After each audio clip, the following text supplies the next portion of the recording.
अस्सलाम वालेकुम। वारिस की बात में खुश आमदीद। दोस्तों, क्या आपने कभी दिल में ख्वाहिश की है कि आप किसी का दिमाग पढ़ सकें, खास तौर पर उस इंसान का जिसे आप अपनी जिंदगी में अहमियत देना चाहते हैं, लेकिन मसला यह है कि आपके इशारे, आपकी बातें और आपका प्यार उस तक वैसे नहीं पहुंच पाता जैसे आप चाहते हैं, और ना ही आप उसकी बातों को उस तरीके से समझ पाते हैं जो वो आपसे कहना चाहते हैं। नतीजा क्या निकलता है? एक अजीब सी खामोशी, उल्टे सीधे जुमले या फिर वो घूरने वाली नजरें जो आपके दिल को और भी बेचैन कर देती हैं। पाकिस्तान जैसे माशरे में जहाँ ताल्लुकात अक्सर जज्बात और तवक्कुआत के बोझ तले दब जाते हैं, वहाँ सबसे बड़ी ताकत यह है कि आप दूसरों के दिलो दिमाग को समझ सकें। अगर आप वाकई किसी खास इंसान को अपनी तरफ माइल करना चाहते हैं, चाहे वो दोस्त हो, महबूब हो या शरीक हयात, तो आपको उसके दिमाग में झांकने की ताकत हासिल करनी होगी। और यही है डार्क साइकोलॉजी का असल जादू। ये मैनिपुलेशन नहीं है बल्कि एक इल्म है। ये इल्म आपको सिखाता है कि अल्फाज के पीछे छुपी कैफियत को कैसे पहचानना है, खामोशी के अंदर छुपे दर्द को कैसे पढ़ना है और उन छोटी छोटी बातों को कैसे समझना है जो बज़ाहिर मामूली लगती हैं लेकिन असल में वही पूरा खेल बदल देती हैं। याद रखें, ताल्लुकात में असल कामयाबी तब आती है जब आप सिर्फ अपनी बात मनवाने के बजाय दूसरों के दिल जीतने का फन सीख जाते हैं। और ये फन सादा जुमलों, सटल इशारों और स्मार्ट माइंड गेम्स के जरिए हासिल किया जा सकता है। तो बकल अप, क्योंकि आज हम आपको वो रास्ते दिखाने वाले हैं जहाँ से आप दूसरों के दिमाग में एंट्री ले सकेंगे और उनके दिलों को अपनी तरफ झुका सकेंगे। ये सफर आसान नहीं, लेकिन यकीन माने ये थ्रिलिंग जरूर है, क्योंकि जब आप दिमाग पढ़ने वाले बन जाते हैं तो ताल्लुकात की दुनिया आपके लिए खुला हुआ खेल बन जाती है। तो चले आगाज करते हैं सफर का। सबसे पहली trick number 1, the conversation shift. रिश्तों में सबसे बड़ी मुश्किल ये होती है कि कभी कभी बातचीत एक ऐसे रुख पर निकल जाती है जो दिल को बुरा लगता है, बोझल कर देता है या फिर हमें बिल्कुल भी पसंद नहीं आता। ऐसे वक्त में ज्यादातर लोग या तो गुस्सा कर जाते हैं या सीधा कह देते हैं कि ये मौजू बदलें, मगर ये बात अक्सर दूसरे को डिफेंसिव बना देती है। वो समझता है कि आप उसे इग्नोर कर रहे हैं या उसकी फीलिंग को अहमियत नहीं दे रहे। लेकिन असल फन यह है कि आप किसी भी डिस्कशन को बगैर टकराव के एक स्मूथ तरीके से बदल सकें। यही है कन्वर्सेशन शिफ्ट का कमाल। आप बस एक छोटा सा मूव करें, जैसे हाथ से पेन या गिलास का ढक्कन गिरा दें और उसी लम्हे कैजुअली एक नया सवाल डाल दें। मिसाल के तौर पर, अगर आपका पार्टनर पुरानी बातें दोहरा रहा है और आप बहस नहीं चाहते, तो पेन गिराते हुए मुस्कुरा कर कह दें, ओ हाँ, याद आया, आपने बताया था कि आपके ऑफिस में कोई नया प्रोजेक्ट आ रहा है जिस पे काम हो रहा है। सामने वाला फौरन नए टॉपिक पर आ जाएगा और उसे यूं लगेगा जैसे गुफ्तगू खुद ब खुद बदल गई है। ये ट्रिक इसलिए मौसर है क्योंकि आपने न सिर्फ कन्फ्रंटेशन से बचा लिया बल्कि माहौल की टेंशन भी खत्म कर दी। ये एक ऐसा साइकोलॉजिकल मूव है जो रिश्ते को मजीद रिलैक्स और दोस्ताना बना देता है। रोमांटिक ताल्लुकात में इसका जादू और भी बढ़ जाता है। जब आपका क्रश या पार्टनर नेगेटिविटी में फंसा हो तो यही सटल मूव माहौल को हल्का फुल्का बना देती है। इससे ये तासुर भी जाता है कि आप स्मार्ट हैं, आपके पास सिचुएशन को संभालने का हुनर है और आपके साथ वक्त गुजारना हमेशा सेफ और खुशगवार है। यही वो एहसास है जो ताल्लुकात को मजबूती देता है और आपको दूसरे के दिल के और करीब ले आता है। Trick number 2, the power of gratitude.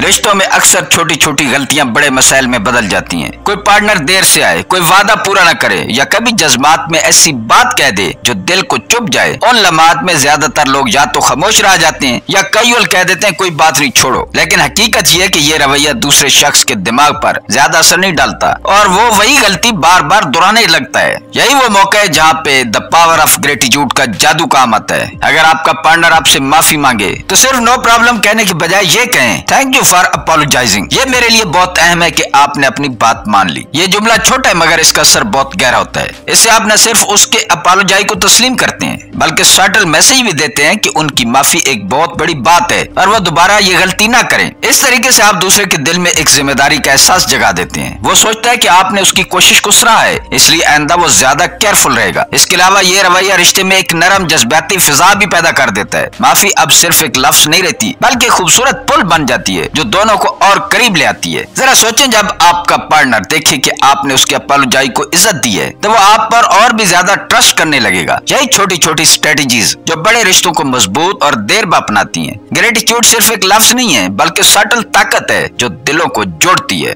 Trick number 3, sharing secrets. रिश्तों में सबसे कीमती चीज सिर्फ वक्त नहीं बल्कि एतमाद है, और एतमाद परवान चढ़ता है जब आप दूसरों को ये महसूस करवाते हैं कि वो आपके लिए खास हैं। एक जबरदस्त तरीका उस एतमाद को बढ़ाने का ये है कि आप खुद पहले थोड़ा सा अपने दिल का राज खोलें। यही है शेयरिंग सीक्रेट्स की ताकत। जब आप किसी खास शख्स को एक छोटी सी बात बताते हैं जो सबको नहीं मालूम, तो वो फौरन ये सोचने लगता है कि आपने उसे बाकियों पर फौकियत दी। मिसाल के तौर पर आप अपने क्रश या पार्टनर से कैजुअली कह सकते हैं, तुम्हें पता है मैंने ये बात किसी को नहीं बताई, लेकिन, और फिर कोई हल्की सी जाती बात या पुरानी याद शेयर कर दें। ये कोई बहुत बड़ा राज या गहरा सीक्रेट नहीं होना चाहिए, बस एक ऐसा लम्हा जो आपने खास बना दिया। इसका साइकोलॉजिकल असर ये होता है कि दूसरा शख्स खुद को आपके करीब और स्पेशल महसूस करता है। वो ये सोचने लगता है कि अगर आपने उसे अपने दिल की गहराई में झांकने दिया है तो यकीनन आप उसे अपनी जिंदगी में एक अहम मकाम देते हैं, और यही एहसास उसे भी मजबूर करता है कि वो आपके साथ अपने राज, अपनी सोचें और अपनी कमजोरियां शेयर करे। यूं ऐसे एक ऐसा इनविजिबल ब्रिज बनता है जो सिर्फ बातों से नहीं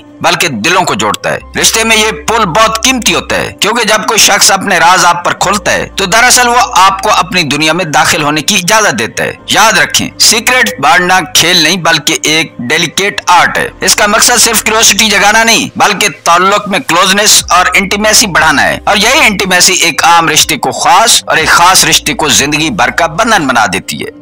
रिश्तों में एक आम गलती ये होती है कि हम अपने पार्टनर या क्रश को इतना आम समझ लेते हैं कि उनकी तारीफ करना भूल जाते हैं। हालांकि दिल को जीतने का सबसे सीधा खूबसूरत रास्ता तारीफ से गुजरता है। लेकिन याद रखें, तारीफ का फन सिर्फ बात कहने में नहीं बल्कि उसे सही वक्त और सच्चाई के साथ अदा करने में है। जब आप अपने पार्टनर को ये कहते हैं, तुम्हारी स्माइल दिन का सबसे खूबसूरत लम्हा बना देती है, या जब तुम बात करते हो मुझे सुकून मिलता है, तो इसका असर सिर्फ अल्फाज से ज्यादा होता है। ये जुमले दूसरे के दिल में एक खास जगह बना देते हैं। वो महसूस करते हैं कि आप उसे नोटिस करते हैं, अप्रिशिएट करते हैं, और आपके लिए वो वाकया अहम है। साइकोलॉजी कहती है कि इंसान उस शख्स के करीब ज्यादा होता है जो उसे अहमियत का एहसास दिलाता है। कम्प्लीमेंट्स दरअसल इनविजिबल धागे हैं जो दो दिलों को ऐसा ऐसा बांध देते हैं। और सबसे बड़ी बात यह है कि जब आप अपने पार्टनर को सिंसियरली कम्प्लीमेंट करते हैं तो वो आपके साथ ज्यादा ओपन और कम्फर्ट हो जाता है। लेकिन ये बात भी जरूरी है कि कम्प्लीमेंट्स गैर हकीकी ना हो। अगर आप बार बार गैर हकीकी बातें कहेंगे तो सामने वाले को लगेगा कि आप सिर्फ खुशामद कर रहे हैं। असल कमाल यह है कि छोटी छोटी बातों को दिल से सराहें। मसलन, तुमने आज जो बात कही उसने मेरा दिल छू लिया, या तुम्हारे अंदाज ने मुझे इंस्पायर किया। याद रखें, रिश्ते में कम्प्लीमेंट सिर्फ खुशी देने के लिए नहीं होते बल्कि ये एक सटल रिमाइंडर भी हैं कि आप एक दूसरे को कितना वैल्यू देते हैं। यही छोटे जुमले बड़े तल्लुकात को मजबूत और यादगार बना देते हैं। Trick number 5, crafty questions. रिश्तों में सबसे बड़ी जरूरत यह होती है कि आप दूसरे शख्स को समझ सकें, उसकी सोच, उसकी पसंद नापसंद, उसके दिल के छुपे हुए जज्बात। लेकिन बाज़ औक़ात सीधे सवाल पूछना ताल्लुक में बोझ डाल देता है। अगर आप बराह रास्त कहें कि तुम्हें मुझसे वाकई मोहब्बत है या तुमने वो फैसला क्यों किया, तो सामने वाला डिफेंसिव हो सकता है। यही जगह है जहाँ क्राफ्टी क्वेश्चन का जादू काम आता है। ये वो फन है जिसमें आप सवाल को इतने कैजुअल और स्मार्ट अंदाज में पूछते हैं कि दूसरा शख्स फौरन जवाब दे देता है और अक्सर अपनी सोच से ज्यादा रिवील कर देता है। मिसाल के तौर पर, अगर आप अपने क्रश से जानना चाहते हैं कि उसके दिल में कोई और है या नहीं, तो आप सीधा ना पूछें बल्कि कैजुअली पूछें, वैसे तुम्हारी दोस्त ने बताया कि तुम किसी को पसंद करते हो, सच है? अब अगर वो डिनाई करे या क्लेरिफाई करे तो आपको असल बात खुद ही पता चल जाएगी। इसी तरह रिश्तों में अगर आप पार्टनर के फ्यूचर प्लान्स जानना चाहते हैं तो बजाय ये कहने के क्या तुम मेरे साथ जिंदगी गुजारना चाहते हो, आप कह सकते हैं कि फर्ज करो हम 5 साल बाद कहीं घूमने गए हो, तुम कहाँ जाना पसंद करोगे? इस तरह आपने फ्यूचर का टॉपिक खोल दिया, मगर बड़े आराम और नेचुरल तरीके से। इस टेक्निक की खूबसूरती यह है कि ये दूसरे शख्स को डिफेंसिव किए बगैर उसके दिल के दरवाजे खोल देती है। वो ये महसूस नहीं करते कि आप इंटरोगेशन कर रहे हैं बल्कि कैजुअल बात चल रही है। रिश्तों में यही कैजुअल कंफर्ट दरअसल इंटीमेसी में बदलता है। याद रखें, क्राफ्टी क्वेश्चन का मकसद मैनिपुलेशन नहीं बल्कि अंडरस्टैंडिंग है। जब आप स्मार्ट तरीके से सवाल करते हैं तो आप दूसरों के दिल में झांकने के बजाय उन्हें खुद अपना दिल खोलने का मौका देते हैं, और यही मौका तल्लुकात को मजीद गहरा और मजबूत बनाता है। Trick number 6, the charm of innocence. रिश्तों में अक्सर हम ये समझते हैं कि हमें ज्यादा स्मार्ट, ज्यादा इंटेलेक्चुअल और ज्यादा डोमिनेटिंग लगना चाहिए ताकि दूसरा इंप्रेस हो। लेकिन हकीकत यह है कि इंसान उस वक्त सबसे ज्यादा कनेक्ट करता है जब आप अपने अंदर की इनोसेंस को जिंदा रखते हैं। यही चार्म ऑफ इनोसेंस है, सादगी और वल्नरेबिलिटी को ताकत बनाकर ताल्लुक को मजीद गहरा करने का फन। जब आप अपने पार्टनर या क्रश के सामने हर वक्त सब जानने वाले का रवैया रखते हैं तो वो आपको एडमायर तो कर सकता है लेकिन दिल से खुलकर आपके करीब नहीं आता, क्योंकि वो सोचता है कि आप हमेशा जज करेंगे या अपनी सुपेरियरिटी शो करेंगे। लेकिन जब आप छोटी छोटी बातों पर हैरान होकर पूछते हैं सच ऐसा भी होता है, या मासूमियत से कहते हैं मुझे ये चीज समझाओ ना, तुम मुझसे बेहतर एक्सप्लेन कर सकते हो, तो वो फौरन रिलैक्स हो जाता है। साइकोलॉजी बताती है कि जब आप दूसरे को एक्सपर्ट महसूस करवाते हैं तो वो आपके साथ ज्यादा कंफर्टेबल और ओपन हो जाता है। इनोसेंट दिखाना ये नहीं है कि आप वाकई कुछ नहीं जानते, बल्कि यह है कि आप दूसरे को इंपॉर्टेंस देना जानते हैं, और यही क्वालिटी ताल्लुकात को मजीद गहरा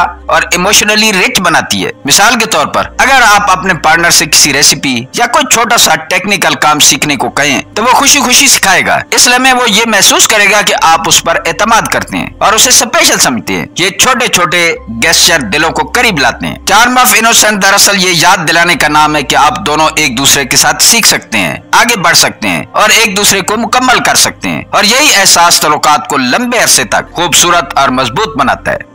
ट्रिक नंबर 7, इमोशन कंट्रोल। रिश्तों में सबसे बड़ी आजमाइश ये होती है कि आप अपने जज्बात पर काबू कैसे रखते हैं। कभी आप बहुत खुश हो तो चाहते हैं कि सब कुछ बांट लें, कभी छोटी सी बात पर गुस्सा आ जाए तो फौरन भड़क उठते हैं। लेकिन याद रखें, इमोशन कंट्रोल ही वो ताकत है जो एक ताल्लुक को तोड़ भी सकती है और बना भी सकती है। जब आप हर वक्त अपने जज्बात को खुलेआम जाहिर करते हैं तो दूसरा शख्स जल्दी आपकी कमजोरियां पहचान लेता है। मिसाल के तौर पर अगर आप बार बार छोटी छोटी बातों पर नाराज हो जाते हैं या हर वक्त ओवर एक्साइटेड रहते हैं तो दूसरा ये सोच सकता है कि आप अनस्टेबल हैं, और ये एहसास ताल्लुक को कमजोर कर देता है। इमोशन कंट्रोल का मतलब ये नहीं कि आप अपने दिल के एहसासात को दबाएं, इसका मतलब ये है कि आप उनको वाज़ली ज़ाहिर करें। फर्ज करें आपके पार्टनर ने कोई ऐसी बात कह दी जो आपको चुभ गई, अगर आप फौरन गुस्से में जवाब देंगे तो बहस शुरू हो जाएगी। लेकिन अगर आप काम रहकर थोड़ा वक्त लें और फिर अपनी फीलिंग एक्सप्लेन करें तो ताल्लुक मजीद मैच्योर और गहरा हो जाएगा। इसी तरह खुशी के लम्हात में भी बैलेंस जरूरी है। अगर आप अपने पार्टनर के साथ कोई छोटी सी कामयाबी सेलिब्रेट कर रहे हैं तो खुशी जाहिर करें, लेकिन ओवर एक्शन ना दें। इससे आपका पार्टनर समझेगा कि आप ग्राउंडेड हैं और हर हाल में काबू रखते हैं। साइकोलॉजी कहती है कि वो शख्स जिसका इमोशनल कंट्रोल मजबूत हो दूसरों को ज्यादा पुरकशिश लगता है, क्योंकि वो एतमाद देता है, स्टेबिलिटी देता है और यकीन दिलाता है कि ताल्लुक स्टॉर्म्स के बावजूद भी महफूज है। याद रखें, इमोशन कंट्रोल आपको कूल नहीं बनाता, बल्कि ये आपको एक ऐसा पार्टनर बनाता है जिस पर भरोसा किया जा सकता है, और रिश्तों में भरोसे से बढ़कर कोई दौलत नहीं।